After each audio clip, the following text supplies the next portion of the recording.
بسم اللہ الرحمن الرحیم بسم اللہ الرحمن الرحیم الحمد للہ نحمده ونستعینه ونستغفره ونؤمن به ونتوکل علیہ ونعوذ باللہ من شرور انفسنا ومن سیئات اعمالنا ونعوذ بالله من شرور أنفسنا ومن سيئات أعمالنا ونعوذ بالله من شرور أنفسنا ومن سيئات أعمالنا من يهده الله فلا مضل له ومن يضلل فلا هادي له ونشهد أن لا إله إلا الله وحده لا شريك له ونشهد أن سيدنا ونبينا وشفيعنا وسندنا ومولانا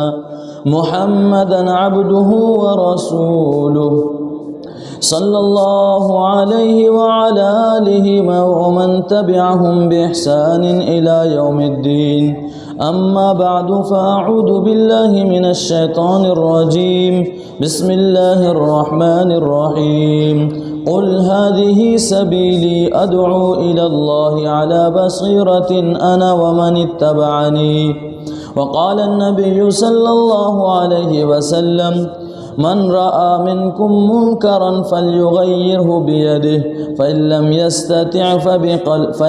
يستطع فبلسانه فإن لم يستطع فبقلبه وذلك أضعف الإيمان أو كما قال النبي صلى الله عليه وسلم صدق الله العظيم وصدق رسوله النبي الكريم ونحن على ذلك لمن الشاهدين والشاكرين والحمد لله رب العالمين.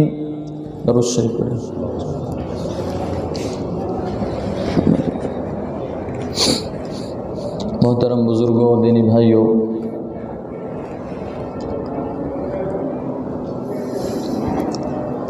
اللہ تعالیٰ نے ہم انسان کو جو بنایا ہے اور پھر اس کے بعد ہمارا جو ٹھکانہ بتلایا ہے وہ اصل حضرت آدم علیہ السلام سے شروع ہوتا ہے. حضرت آدم علیہ السلام ہمارے اور پوری دنیا کے، پوری کائنات میں بسنے والے انسان کے پہلے والد ہیں اور انسان ہیں، اور ان کی اہلیہ حضرت حوا وہ ان کی بیوی ہیں اور پوری انسانیت کی ماں ہیں. جب اللہ تعالیٰ نے ان دونوں کو پیدا فرمایا، سب سے پہلے تو حضرت آدم علیہ السلام کو اللہ نے بنایا اپنے ہاتھوں سے. حضرت آدم علیہ السلام کی مٹی گوندی گئی اور اس کے بعد پوری طرح سے انسانی شکل جو ہم اور آپ ہیں ان کی طرح ایک پتلا اللہ نے بنایا. اس کے بعد حضرت آدم علیہ السلام کے اندر اللہ نے روح ڈالی. خیر یہ ایک پورا واقعہ ہے. روح ڈالنے کے بعد اللہ نے حضرت آدم علیہ السلام کو جنت میں داخل کر دیا اور فرمایا کہ یہیں پر رہو. حضرت آدم علیہ السلام رہنے لگے. جیسا کہ پہلے سے بھی آپ سب کو معلوم ہے کہ چونکہ حضرت آدم علیہ السلام مرد تھے اور آپ اکیلے تنہا تھے جنت میں، حالانکہ جنت ایک ایسی جگہ ہے جو حسین ہے، خوبصورت ہے، اس کی ادنا سی مثال بھی دنیا میں نہیں مل سکتی. جنت کے بارے میں اللہ تعالیٰ کے رسول صلی اللہ علیہ وآلہ وسلم نے ارشاد فرمایا کہ وہاں کی جو خاتون ہیں، جو حور کہلاتی ہیں، اگر وہ اپنا ناخون بھی سورج کے سامنے نکال دیں تو ان کے ناخون کی چمک اتنی زیادہ ہے کہ سورج کی چمک ماند پڑ جائے گی، مدھم پڑ جائے گی. ایک ناخون کی چمک یہ ہے. اس کے علاوہ جو کچھ جنت کے صفات ہیں وہ تو اپنی جگہ ہیں. تو بہترین خوبصورت سی جگہ ہے جنت، جہاں انسان کی ہر چاہت پوری ہونی ہے. حضرت آدم علیہ السلام کو تو اللہ نے فرما دیا تھا کہ آپ یہیں رہو، آپ کا یہ ٹھکانہ ہے. لیکن حضرت آدم علیہ السلام چلتے تھے، پھرتے تھے، دل نہیں لگتا تھا. تو وجہ اللہ کو پتہ تھی، اللہ نے پھر حضرت آدم علیہ السلام کی پسلی سے اماں حوا کو پیدا فرمایا، پھر ان کا نکاح ہوا۔ تو گویا دنیا کو یہ پیغام دیا گیا کہ رشتہ بہت اہم چیز ہے۔ بغیر رشتہ داری کے جو آج کل بہت زیادہ چھایا ہوا ہے نوجوانوں میں خاص طور پر، جس کو لیونگ ریلیشن شپ کہا جا رہا ہے، یعنی کیا مطلب، لڑکا لڑکی آپس میں ایک دوسرے کو دیکھتے ہیں اور اس کے بعد بغیر شادی کے، بغیر نکاح کے دونوں کے ماں باپ راضی ہوتے ہیں، خاندان والے راضی ہوتے ہیں، اور اس کے بعد اپنے بچے بچی کو ٹور پر بھیج دیتے ہیں کہ جاؤ تم لوگ آپس میں ایک دوسرے کے ساتھ ٹائم اسپینڈ کرو، ٹائم گزارو، اور آپس میں ایک دوسرے کو پہچانو کہ دونوں کا دل آپس میں ملتا ہے کہ نہیں ملتا ہے۔ اور اس کے نتیجے میں وہ اتنی زیادہ بے حیائیاں کر رہی ہیں، آپس میں وہ غلط کاریاں کر رہے ہیں، پارٹی کر رہے ہیں، مزے کر رہے ہیں، اللہ کی زمین کو گندا کر رہے ہیں اور اللہ کے عذاب کو اپنے طرف کھینچ رہے ہیں، اور نام اس کو نیا معاشرہ، نئی سوسائٹی یہ دے رہے ہیں کہ یہ تو لیونگ ریلیشن شپ ہے، یعنی کہ آپس میں ایک دوسرے کو سمجھنا جاننے کے لیے ان دونوں کو وقت دیا گیا ہے۔ ہماری شریعت میں یہ چیز بالکل جائز نہیں ہے۔ یہ کان کھول کر سن لیجئے اور ہم اپنی اولادوں تک یہ بات پہنچا دیں کہ یہ چیز ہمارے اسلام میں جائز نہیں ہے۔ ہمارے اسلام میں غیر محرم کے ساتھ وقت گزارنا تو دور کی بات، اللہ نے قرآن کریم میں فرمایا قُل لِّلْمُؤْمِنِينَ يَغُضُّوا مِنْ أَبْصَارِهِمْ وَيَحْفَظُوا فُرُوجَهُمْ، کہ اے نبی جی، اور رہتی دنیا تک کے لیے قرآن میں یہ آیت اتار کر اللہ نے پوری دنیا کے انسانیت کو پیغام دے دیا، اور تا قیامت انسان تک یہ پیغام پہنچتا رہے گا کہ اے نبی جی لوگوں سے کہہ لیجئے، خاص طور پر للمؤمنین کا لفظ استعمال ہے، مومنوں سے کہہ دیجئے، ایمان والوں سے کہہ دیجئے، جو میرے اور آپ کے فرامین کو مانتے ہیں ان کو کہہ دیجئے یغضوا من ابصارہم، اپنی نگاہیں جھکا کر چلیں، اپنی نگاہیں نیچی کر کے چلیں۔ اور اس کے بعد چونکہ نگاہیں جھکانے سے پہلے جو انسان کی حالت ہوتی ہے، وہ نگاہوں سے ایک دوسرے کو دیکھتے ہیں، پھر نظروں سے نظریں ملتی ہے، غلط کاریوں کی طرف لوگ بڑھتے ہیں، تو اس کے بدلے میں پھر کیا ہوتا ہے، انسان اپنے شہوت کو پورا کرتے ہیں جو شرمگاہ سے ہوتا ہے۔ اللہ نے فرمایا پہلی چیز، پہلا راستہ مسلمانوں کو یہ پاک دامنی کا دیا کہ سب سے پہلے اپنی نگاہوں کو نیچی کرو، اور اس کے بعد اس کے نتیجے میں کیا ہوگا، وہ جو نگاہیں اوپر کرنے کے نتیجے میں ہو رہی تھی اس کے بارے میں فرمایا وَيَحْفَظُوا فُرُوجَهُمْ، اور اپنے شرمگاہوں کی حفاظت کریں، یہ مومنوں کو کہہ دیجئے۔ اور قربان جائیے اللہ تعالیٰ پر کہ اللہ نے جتنے احکام اتارے ہیں، بلکہ یوں سمجھ لیجئے 100 میں سے 80% احکام میں اللہ نے اتارے ہیں، اور ہر جگہ مردوں کو کہا ہے، اس میں عورتوں کا معنی بھی مراد لے لیا گیا ہے۔ یا ایھا الذین آمنوا اقیموا الصلاۃ، اے ایمان والو نماز قائم کرو، تو ایمان والوں میں مرد بھی آ گئے، عورتیں بھی آ گئی۔ وآتوا الزکاۃ، زکوٰۃ ادا کرو، ایمان والے بھی، مرد بھی آ گئے اور عورتیں بھی آ گئی۔ ان کے علاوہ اور بھی جتنے احکام قرآن کریم میں اتارے گئے ہیں جو عورتوں کے مسائل کے علاوہ، جس میں مرد اور عورت دونوں شریک ہیں، دونوں ملے ہوئے ہیں، دونوں کو وہ عمل کرنا ہے، تو اللہ نے ہر جگہ مرد کا لفظ استعمال کیا اور عورتوں کا اس کے اندر معنی لے لیا۔ پوری امت کے ماؤں اور بہنوں پر بھی وہ احکام جاری ہو گئے، لیکن یہاں پر بھی اور اسی طرح اور کچھ جگہوں پر ہے، اللہ نے الگ سے فرمایا وَقُلْ لِلْمُؤْمِنَاتِ يَغْضُضْنَ مِنْ أَبْصَارِهِنَّ وَيَحْفَظْنَ فُرُوجَهُنَّ، جیسے مومنوں سے کہیے اسی طرح مومن عورتوں سے بھی کہیے کہ وہ اپنی نگاہوں کی حفاظت کریں اور اپنے شرمگاہوں کی حفاظت کریں۔ تو یہ چیز میرے بزرگوں، یہ جائز نہیں ہے کہ آدمی کسی کی طرف نظریں اٹھا کر دیکھے، نگاہ اٹھا کر دیکھے۔ سوال ہوتا ہے کہ چلتے چلتے راستے میں غیر محرم آ رہی ہے، نظر پڑ گئی تو کیا گناہ ہے؟ تو اس کے بارے میں فقہا نے لکھا ہے، بلکہ غالباً حضرت علی رضی اللہ تعالیٰ عنہ سے پوچھا گیا تھا غالباً، تو فرمایا گیا کہ ایک مرتبہ اچانک کی نظر اگر کسی غیر محرم پر پڑ گئی، فوراً نگاہیں نیچی کر لو، وہ ایک مرتبہ نظر پڑنا معاف ہے۔ ایک مرتبہ اگر نگاہ پڑی اور فوراً نظر نیچی کر لی، یہ معاف ہے۔ یہاں بھی یاد رکھیے کہ ایک مرتبہ نگاہ پڑی اور غور سے دیکھ لیا تو گناہ ہوگا، نگاہ پڑی فوراً نیچے کر لیا جاوے۔ اور ہم گجرات میں تھے، جب مسجد میں جماعت میں چل رہے تھے ہم لوگ، تو جمعہ کے دن بیان میں ایک بہت بڑے اللہ والے کا بیان تھا، اس میں انہوں نے یہ بات کہی تھی کہ لوگ کہتے ہیں دعا قبول نہیں ہوتی ہے، ہماری دعائیں قبول نہیں ہوتی ہیں، تو میں تمہیں ایک موقع بتلاتا ہوں کہ دعا کہاں قبول ہوتی ہے۔ اللہ کے نبی نے تو کئی جگہ بتلائی ہیں، جیسے کہ ختم قرآن کے موقع پر دعا قبول ہوتی ہے، جمعہ کے دن، پورے جمعہ کے دنوں میں سے ایک گھڑی ایسی ہے جس میں اللہ تعالیٰ دعا قبول کرتے ہیں، ہر فرض نماز کے بعد اللہ دعا قبول کرتے ہیں، اور بھی کئی مواقع، نکاح کے موقع پر اللہ دعا قبول کرتے ہیں، اسی طرح سے اور بھی حج کے موقع پر ہیں، ان کے علاوہ کئی جگہیں ہیں جو قرآن اللہ تعالیٰ کے رسول صلی اللہ علیہ وسلم نے ارشاد فرمائے کہ ایسی جگہوں پر دعائیں قبول ہوتی ہیں۔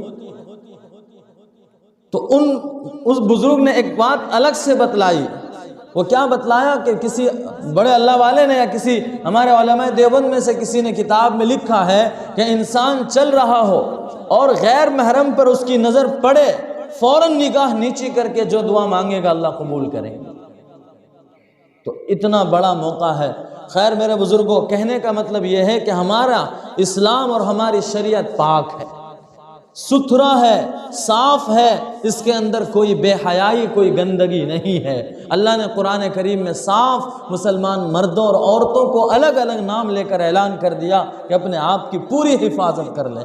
آج ہمارا حال کیا ہے؟ اسکولوں کا حال دیکھ لیجئے، کالجوں کا حال دیکھ لیجئے، یونیورسٹیوں کا حال دیکھ لیجئے، ہماری بچیاں، ہمارے لڑکے ہمارے ہاتھوں سے باہر جا رہے ہیں۔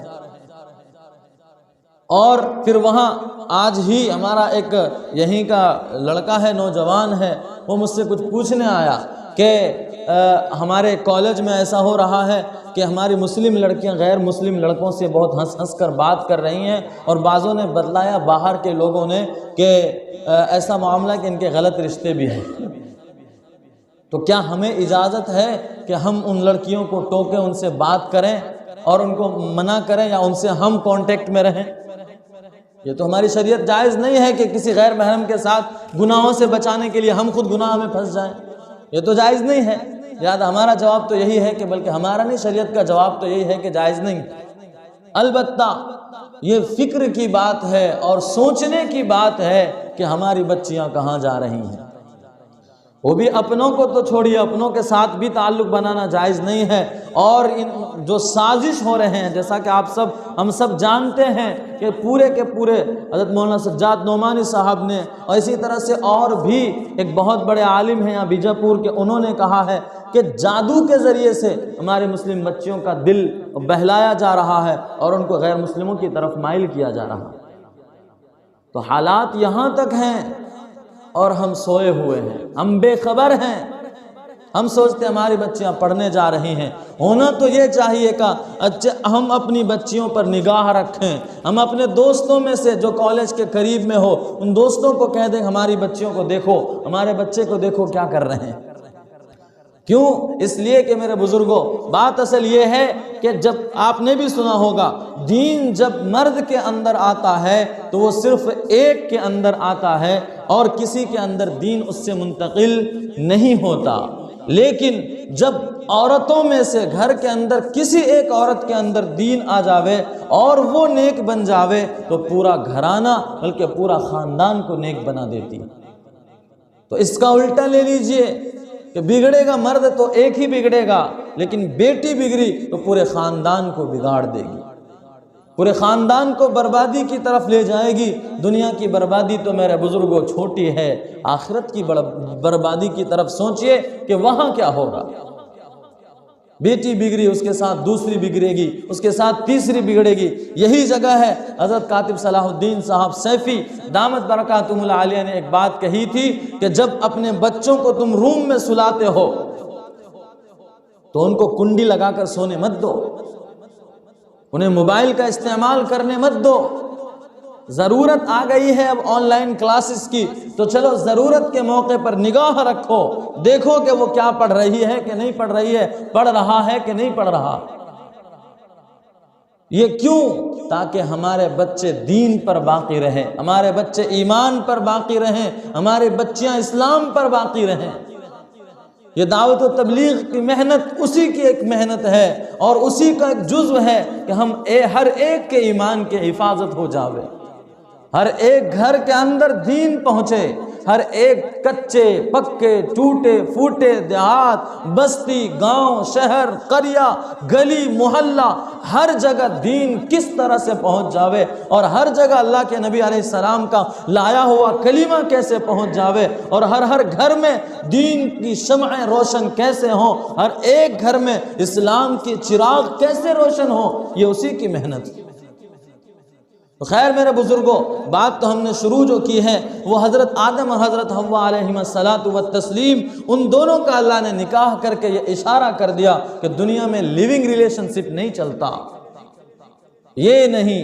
اگر کسی کو آپس میں رہنا ہو مل کر تو سب سے پہلی چیز ہے حیا اور پاک دامنی کا تقاضا ہے، عفت اور عصمت کا تقاضا یہ ہے کہ اس کا آپس میں نکاح ہو، اس کا آپس میں نکاح ہو، اور نکاح بھی کیسے ہو؟ گواہوں کی موجودگی میں ہو، قاضی نکاح پڑھانے والا ہو، لوگوں کو نظر آئے کہ ہاں نکاح ہوا ہے۔ تو اس طرح سے پہلے اللہ نے پہلے انسان کو اور پہلی خاتون کو دنیا کی نکاح کروایا۔ خیر میرے بزرگوں، نکاح کروایا، نکاح کروانے کے بعد ان دونوں کو ایک بات کہی گئی تھی، لا تقربا هذه الشجرہ، اس درخت کی طرف مت بڑھیے گا، اے آدم اے حوا آپ دونوں اس درخت کے پاس نہ جائیے گا۔ اب اس درخت کے بارے میں مفسرین کے الگ الگ اقوال ہیں، کوئی کہتے ہیں کہ پھل تھا، کوئی کہتے ہیں کچھ تھا، لیکن ایک قول جو اکثر کہتے ہیں وہ یہ ہے کہ گیہوں کا دانہ تھا، جس کے بارے میں کہا گیا تھا کہ اس کی طرف آپ اس پودے سے نہیں کھائیے گا ورنہ فتکونا من الظالمین، کہ آپ دونوں پھر اپنے آپ پر ظلم کرنے والے ہوں گے۔ لہذا وہ، اور اس سے پہلے یہ معاملہ ہوا کہ حضرت آدم علیہ السلام کو جب اللہ نے بنایا، آپ کا مجسمہ کھڑا کیا اور آپ کے اندر روح ڈالی، تو جو پوری دنیا میں پہلے انسان سے پہلے جو پوری دنیا میں تھے وہ فرشتوں کے ساتھ شیاطین تھے جو عبادت کرتے، جس کو جنات کہتے ہیں، جنات ہی کی ایک نسل شیطان ہے۔ تو وہ کیا کرتے تھے؟ پوری دنیا پر عبادت کی ہے، یہاں تک کہ لکھا ہے کہ دنیا کی ایک ایسی جگہ سوئی کے برابر نہیں ہے جہاں پر شیطانوں نے عبادت نہیں کی ہو۔ بہت عبادت کی ہے، بہت تہجد پڑھے ہیں، اللہ کو سجدے کیے ہیں، لیکن چونکہ اللہ کی نہیں مانا اور اللہ کے بعد سے انکار کیا۔ کیسے انکار کیا؟ وہی کہ حضرت آدم علیہ السلام کا جب مجسمہ تیار ہوا اور اللہ نے کہا کہ سارے فرشتوں سے کہا وَإِذْ قَالَ رَبُّكَ لِلْمَلَائِكَةِ اسْجُدُوا لِآدَمَ، اے فرشتوں اس آدم کو سجدہ کرو، فَسَجَدُوا، سارے فرشتوں نے سجدہ کیا، كُلُّهُمْ أَجْمَعُونَ، سارے کے سارے فرشتوں نے سجدہ کیا الا ابلیس، شیطان کا سردار ابلیس، اس نے کہا میں سجدہ نہیں کر سکتا، میں کیوں آدم کو سجدہ کروں؟ اچھا یہاں اس نے دماغ چلایا۔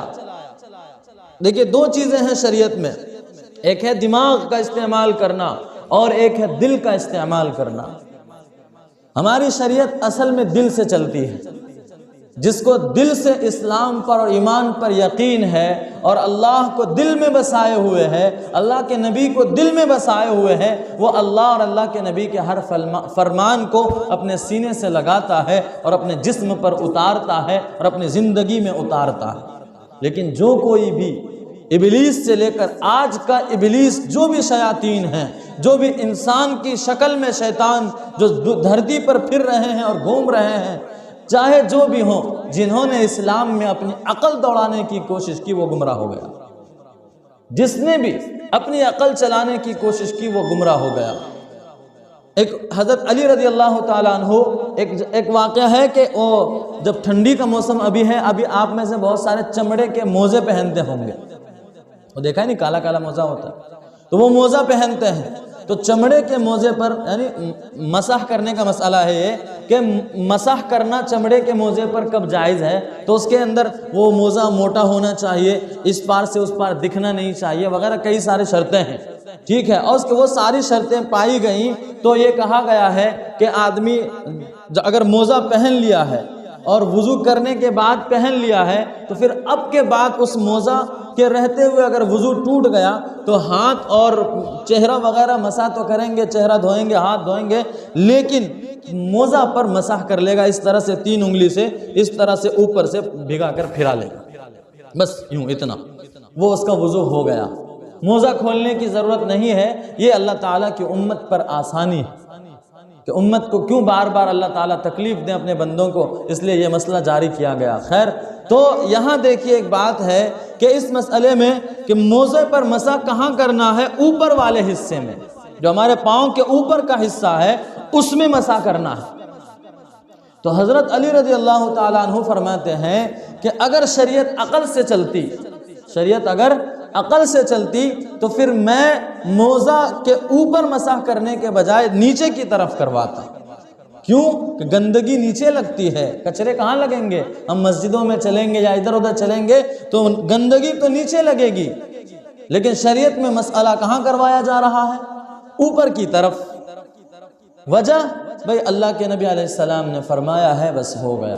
باقی اپنی عقل چلانا ہو تو حضرت علی رضی اللہ تعالی عنہ نے فرمایا کہ میں اگر عقل سے شریعت چلتی تو پھر میں نیچے کی طرف مسح کرنے کے لیے کہتا، کیونکہ نیچے کی طرف گندگی لگی، لیکن شریعت عقل سے نہیں چلتی ہے، شریعت تو اللہ کے فرمان سے چلتے ہیں، لہذا اللہ کے نبی کا فرمان ہو گیا اوپر کی طرف مسح کرنا، تو اوپر کی طرف مسح ہوگا بس۔ تو خیر بزرگوں کہ شریعت میں عقل کا استعمال آج تک جس نے بھی کیا وہ گمراہی کے راستے پر گیا۔ تو ان میں سب سے پہلا جو انسان نے یوں کہیے جو پہلا شخص ہے، پہلا مخلوق ہے جو کہ گمراہ ہوا عقل چلانے کی وجہ سے، وہ ابلیس۔ جب اللہ نے کہا کہ فرشتوں سجدہ کرو، ان فرشتوں کے ساتھ رہنے والا ابلیس، اللہ نے کہا تو بھی سجدہ کر، تو اس نے کہا میں نہیں کر سکتا، میں سجدہ نہیں کر سکتا۔ اللہ نے کہا سجدہ کرو، میں کہہ رہا ہوں، کہا کہ نہیں کر سکتا۔ پوچھا گیا کیوں نہیں کر سکتے؟ کہا اس لیے کہ خلقتنی من نار وخلقتہ من طین۔ عقل چلائی کہ آپ نے آدم کو مٹی سے بنایا ہے۔ کس سے بنایا؟ آپ نے آدم کو مٹی سے بنایا اور مجھے جو ہے آگ سے پیدا کیا ہے۔ اور عقل یہ کہتی ہے کہ جو چیز نیچے کی طرف جاوے وہ جھکے۔ جو آگ سے بنی ہے، آگ جلائیے، آگ نیچے کی طرف نہیں جاتی ہے، آگ اوپر کی طرف جاتی ہے، لہذا آگ کا خاصہ تو یہ ہے کہ وہ بڑا رہے، وہ اڑا رہے، وہ اس کے سامنے کوئی اور جھکے، نہ یہ کہ آگ کسی کے سامنے جھکے۔ لہذا مجھے آپ نے آگ سے بنایا ہے، میں نہیں جھکوں گا۔ آدم کو آپ نے مٹی سے بنایا ہے، اس کو جھکنا چاہیے۔ آگ کا خاصہ اوپر کی طرف جانے کا ہے، لہذا میں جھک نہیں سکتا۔ اللہ نے کہا اخرج، نکل جاؤ ہمارے یہاں سے، اور تم پر لعنت ہو رہتی دنیا تک۔ تو خیر میرے بزرگوں، عقل چلایا شیطان نے اور وہ گمراہ ہوا پہلا جو اللہ کے راستے سے ہٹا۔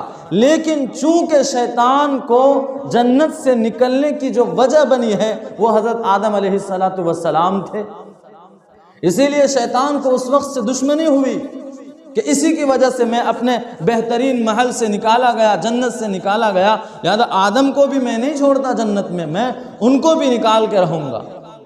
قسم کھائی اس نے، اور لہذا حیلے اور بہانے کرتے رہا، اور تفسیر کی باتیں ہیں یہ، وہ پوری ایک مرتبہ ایسا موقع آیا کہ وہ کسی طریقے سے جنت میں داخل ہوا، اپنی اصلی شکل میں داخل نہیں ہوا۔ اللہ نے شیطان، یاد رکھیے گا، اللہ نے شیطان کو اتنا اختیار دے دیا ہے کہ وہ نبی علیہ السلام کی شکل کو چھوڑ کر ہر کسی کی شکل کو اختیار کر سکتا ہے، ہر کسی کے شکل کو اختیار کر سکتا ہے۔ ہمارے استاد نے کہا تھا کہ اگر کسی نے اللہ کے نبی علیہ السلام کو خواب میں دیکھا، چاہے وہ داڑھی منڈے ہونے کی حالت میں دیکھے یا پتلون اور شرٹ میں دیکھے، جیسا بھی دیکھے وہ اللہ کے نبی ہی کو دیکھے گا، کیونکہ اللہ کے نبی علیہ السلام نے فرمایا من رآنی فی المنام، جس نے مجھے خواب میں دیکھا فقد رآنی، اس نے مجھے دیکھا۔ اس لیے کہ اللہ تعالیٰ نے ابلیس کو، شیطان کو میری شکل اختیار کرنے سے روک دیا ہے، لہذا اب ابلیس جو ہے، شیطان جو ہے، نبی علیہ السلام کی شکل اختیار نہیں کر سکتا، اس کے علاوہ جس کی شکل چاہے اختیار کر سکتا ہے۔ لہذا اس نے تفسیر کے مطابق ایک سانپ کی شکل اختیار کی یا کسی بھی جانور کی شکل اختیار کی اور وہ جنت میں داخل ہو گیا۔ ہونے کے بعد آدم علیہ السلام کے پاس گیا اور جا کر کہنے لگا کہ آپ کو پتہ ہے کہ آپ کو آپ کے رب نے وہ والا پودا کھانے سے کیوں منع کیا ہے؟ نہیں، ہم انسان ہیں اور الانسان حریص بما منع، انسان ان چیزوں کا لالچی ہے جس سے اس کو روکا جاوے، یعنی انسان کو جن چیزوں کے نہیں کرنے کے لیے کہتے ہیں انسان کی فطرت وہ ہے کہ وہ وہی کرتا ہے۔ تو حضرت آدم علیہ السلام ہمارے بابا جبکہ ہمارے عالم ہیں، تو حضرت آدم علیہ السلام کی طرف سے بھی وہی ہوا، لہذا حضرت آدم علیہ السلام کو منع کیا گیا تھا اس پودے کو کھانے سے۔ شیطان نے کہا وہ کھانے سے اس لیے منع کیا ہے اگر آپ نے وہ کھایا تو آپ ہمیشہ کے لیے زندہ رہیں گے، پھر آپ کو موت ہی نہیں آئے گی، یا کوئی اور بہانہ مارا اور کہا کھا لیجئے۔ حضرت آدم علیہ السلام کو یہ یاد نہ رہا کہ میرا اللہ کا فرمان ہے، کھا لیا۔ جیسے ہی کھایا، کہتے ہیں قرآن کریم کی آیت ہے فَتَفِقَا يَخْصِفَانِ مِنْ وَرَقِ الْجَنَّةِ، جیسے ہی وہ پودا کھایا جنت کا جو لباس ان کے بدن پر تھا وہ سارا کا سارا لباس اتر گیا، دونوں کے دونوں ننگے ہو گئے، کیونکہ اللہ کی نافرمانی ہوئی، لہذا اللہ نے برداشت نہیں کیا، اللہ نے دونوں کو جنت کے لباس سے محروم کیا۔ اب وہ دونوں کے دونوں کیا کرنے لگے، آزو بازو میں جو جنت میں پتے تھے ان پتوں کو اپنے اوپر ڈالنے لگے، فَتَفِقَا يَخْصِفَانِ مِنْ وَرَقِ الْجَنَّةِ، جنت کا پتا اپنے اوپر ڈالنے لگے۔ خیر یہ ہوا میرے بزرگوں، اس کے بعد اللہ تعالیٰ نے دونوں سے کہا کہ آپ دونوں زمین پر چلے جائیے اور زمین پر جا کر رہیے، وہ زمین آپ زمین پر رہیں گے اور آپ کی نسلیں زمین پر رہیں گی، لیکن آپ کا اصل ٹھکانہ واپس لوٹ کر کہاں آنا ہے؟ جنت میں جانا ہے۔ تو میرے بزرگوں یہ پورا واقعہ سنانے کا مقصد یہی ہے، ہمارا اور آپ کا ٹھکانہ اصل میں جنت ہے۔ کہاں ہے ہمارا اور آپ کا ٹھکانہ؟ اصل میں جنت ہے۔ کتنے بجے تک بات کریں؟ 7:30 تو خیر ہمارا اور آپ کا ٹھکانہ میرے بزرگوں اصل میں جنت ہے، ہمیں اور آپ کو واپس لوٹ کر جنت میں ہی جانا ہے۔ جنت میں جانا ہے تو جنت والے اعمال کرنے پڑیں گے۔ جنت والے اعمال کیا ہیں؟ جنت والے اعمال میں سب سے پہلی چیز نماز ہے۔ نماز یہ ایک ایسی دولت ہے اور ایک ایسی بڑی نعمت ہے، اور اللہ کے یہاں سے ایک ایسا فریضہ ہے میرے بزرگوں کہ اس سے بڑا فریضہ کوئی نہیں۔ کیوں؟ اس لیے کہ اللہ کے نبی علیہ السلام کی پیدائش کے موقع پر جب میرے آقا دنیا میں تشریف لائے تو آپ دنیا میں تشریف لاتے ہی آپ کی جو دائی ہیں، آپ کی جو نرس ہیں حضرت شفا رضی اللہ تعالی عنہ، وہ فرماتی ہیں کہ میں نے اپنے نبی علیہ السلام کو دیکھا جب آپ زمین پر آئے اور دنیا میں پیدا ہوئے تو سب سے پہلے آپ سجدے میں چلے گئے، سجدے میں گئے اور بہت لمبا سجدہ کیا، اور سجدہ کرنے کے بعد آپ نے ہاتھ پر ٹیکا لگایا اور یوں اس طرح سے کروٹ بدلی اور آسمان کی طرف اشارہ کیا۔ اشارہ کرنے کے بعد پھر نارمل حالت میں جیسے ایک بچہ ہوتا ہے ویسے ہو گئے۔ گویا آپ دنیا میں آئے تو اشارہ کرتے ہوئے آئے کہ میں نماز لے کر آیا ہوں، میں سجدہ لے کر آیا ہوں۔ اس کے بعد میرے بزرگوں جب میرے نبی علیہ السلام دنیا سے جانے لگے تو آپ جب جا رہے تھے تو آپ نے جاتے جاتے کچھ آپ کی آخری لمحہ ہے، آخری وقت ہے جب آپ بالکل انتقال سے پہلے کے موقع میں آپ کچھ بول رہے ہیں، بڑبڑا رہے ہیں، جس کو ہماری بھاشا میں کہتے ہیں، بول رہے ہیں لیکن سنائی نہیں دے رہا، کان لگا کر سنا گیا۔ تو میرے نبی فرما رہے تھے الصلاۃ الصلاۃ وما ملکت ایمانکم، اے میری امتیو نماز نماز نماز نہ چھوڑنا۔ آتے وقت بھی نماز کی طرف اشارہ کیا اور جاتے وقت بھی نماز کی طرف فرماتے ہوئے گئے۔ گویا میرے بزرگوں اشارہ کرتے گئے کہ سب سے بڑی دولت جو ہے اللہ کی طرف سے ملی ہے وہ نماز ہے۔ وجہ اس کی یہی ہے کہ حج مالداروں پر فرض ہے، زکوٰۃ مالداروں پر فرض ہے، روزہ بہت دنوں کے بعد ہے اور وہ بھی صحت مند لوگوں پر ہے، لیکن نماز ایک ایسی دولت ہے جو بالغ ہونے کے بعد سے لے کر بڑھاپے تک ہر ایک پر فرض ہے۔ چاہے سفر میں ہوں، چاہے گھر میں ہوں، چاہے بیمار ہوں، یہاں تک کہ بیماری کی حالت بھی ایسی کہ آپ بالکل اٹھ نہیں سکتے، صرف ایسے لیٹ کر اشارے سے نماز پڑھ سکتے ہیں، تب بھی نماز معاف نہیں۔ تو نماز ایک بڑی دولت ہے جو جنت کی طرف لے جانے کا راستہ ہے۔ تو میرے بزرگوں، سب سے پہلی چیز ہے نماز کا اہتمام۔ دوسری اور میرے بزرگوں، ان نماز کے ساتھ ساتھ نماز بھی میرے نبی ہی کا طریقہ ہے۔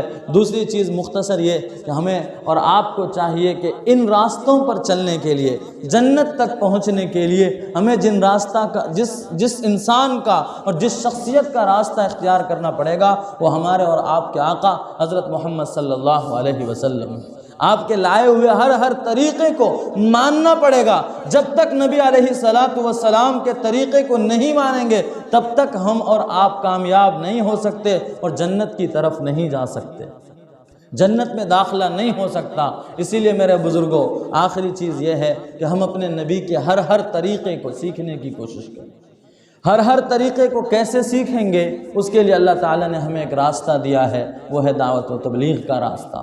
میں جب بھی بات کرتا ہوں تو یہ کہتا ہوں کہ اگر ہم چھوٹے ہوتے، نوجوان قسم کے ہوتے تو مدرسے میں داخلہ لے کر مدرسے میں پوری طرح سے دین سیکھتے، 7 سال 8 سال 10 سال گزار کر مدرسے میں دین سیکھ لیتے۔ لیکن اب ہم مدرسے میں نہیں جا سکتے، بڑے ہو گئے ہیں یا اسکولوں اور کالجوں میں پڑھتے ہیں، ہمیں وقت نہیں ہے کہ ہم مدرسے میں جا کر علم دین سیکھیں اور دین کی باتیں سیکھیں۔ اس کے لیے ہمارے بزرگوں نے ایک بہترین راستہ، یہ دعوت و تبلیغ کا راستہ دیا، جس میں انسان کو زندگی میں کم سے کم پہلی بار تو 4 مہینہ لگانا چاہیے، تاکہ اس کے اندر دین کی کڑھن اور دین کی فکر آوے اور دین سے انسیت پیدا ہو، دین کو سمجھے۔ گھروں میں رہ کر بھی دین سیکھ سکتے ہیں، ایسا نہیں کہ نہیں سیکھ سکتے ہیں، لیکن میرے بزرگوں، پوری کنٹینیو کی پریکٹس اگر کروانا ہو تو ہمیں گھر سے باہر نکلنا پڑتا ہے۔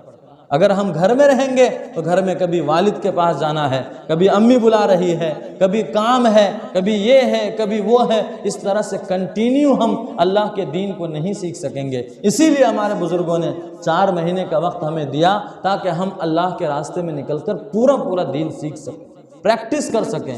اس کے بعد پھر میرے بزرگوں، جب ایک مرتبہ 4 مہینہ لگ گیا تو پھر ہر سال کے لیے ہمیں ایک اصول دیا گیا کہ ہم ہر سال چلے میں نکلیں، ہر سال چلے میں نکلیں، تاکہ وہ جو 4 مہینہ میں پریکٹس کر کے اپنے اندر دین لایا ہے، اس کو پورے 11 مہینے تک چلایا اور اچھے سے 11 مہینے سے 10 دن کم مان لیجئے کہ پورا اپنے آپ کو ڈھالنے کی کوشش کیا دین پر، لیکن پتہ نہیں وہ دین پر چلا کہ نہیں چلا، یا آئے ہوئے 4 مہینے میں سے زنگ لگ گئے ہوں گے، تو اس کو ختم کرنے کے لیے پھر سے کہا کہ 1 سال میں چلا پھر سے نکلو، 40 دن پھر سے نکلو، تاکہ وہ تمہارا دین تر و تازہ ہوتا رہے۔ زندگی بھر ایسا کرنا چاہیے۔ پھر میرے بزرگوں، 40 دن میں کیا سیکھا وہ زندگی میں ہمیشہ باقی رہے۔ ہر مہینے میں ہمیں کہا گیا کہ ہم ہر مہینے میں 3 دن کم سے کم لگائیں۔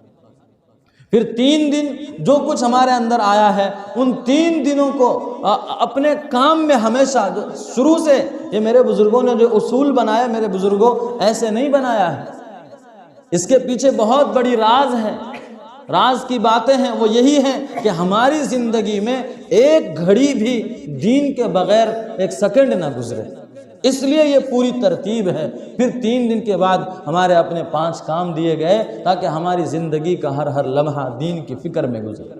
حالانکہ ہم باہر رہ کر 4 مہینے چلے کے جانے کے بعد بھی کما بھی سکتے ہیں، گھر والوں کے خرچ بھی اٹھا سکتے ہیں، سب کچھ کر سکتے ہیں، لیکن وقت لگانا بھی میرے بزرگوں ضروری ہے تاکہ ہم دین سیکھ سکیں۔ فرض نہیں ہے، یاد رکھ کے لوگ سوال کرتے ہیں فرض ہے کیا، جاؤں نہیں جانا فرض ہے، نماز پڑھنا فرض ہے بس؟ نہیں میرے بزرگوں، فرض نہیں ہے، لیکن پھر بھی اپنی زندگی میں فرائض کو لانے کے لیے کرنا ضروری ہے۔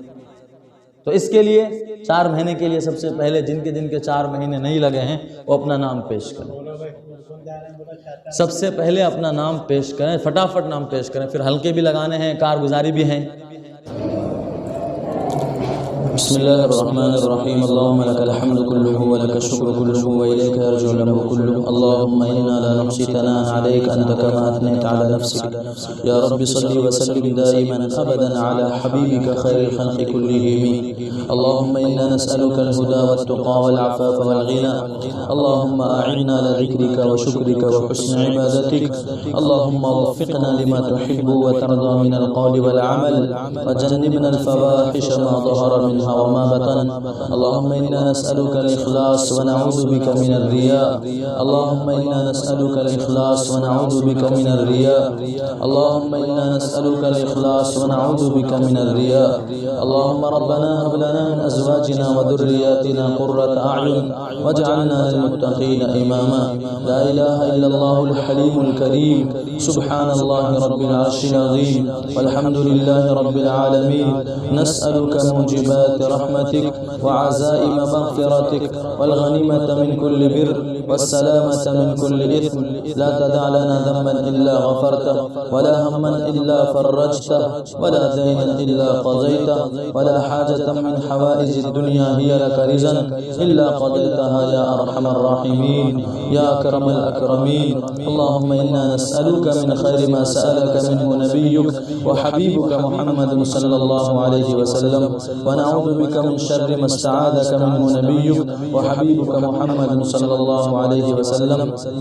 اللهم أنت المستعان وعليك البلاغ، ولا حول ولا قوة إلا بالله. سبحان ربك رب العزة عما يصفون، وسلام على المرسلين، والحمد لله رب العالمين.